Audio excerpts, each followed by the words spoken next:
Now, here are 5 simple strategies to get clients like clockwork. Number 1, you need to clarify your audience. If you're not sure who you're talking to, or they aren't sure that you're talking to them, sometimes coaches feel like, oh yeah, I know what my niche is. I help women in transition.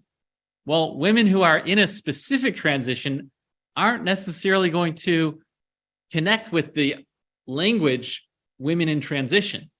You know, if you say I help women, recently divorced women find their soulmate for real this time, attract their soulmate for real this time. Now it's like, oh yes, that's me. That's a transition I'm in.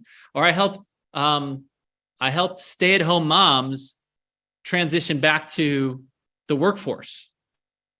You know, that's a very clear, specific transition. So you've got to clarify who is your audience, and then you need to be able to communicate who your audience is. You need to be able to communicate in a way that so people, oh my gosh, I need that. That's for me. That's exactly for me. Here's something I usually teach at my live events that I'll share with you right now. Imagine that you just had lunch. Usually I'll do this after we have lunch. So after we have a lunch break, we get back together after lunch. I'll say, hey, raise your hand if you want some food. And not very many people raise their hand because most people ate lunch, right? Most people aren't hungry. And then I'll say, raise your hand if you want dessert. And then, a hand, maybe, 10 or 15% of the people in the audience will raise their hand and say, yeah, I want some dessert. And then I'll say, raise your hand if you'd like some dark chocolate covered strawberries. All of a sudden, like 80% of the room raises their hands.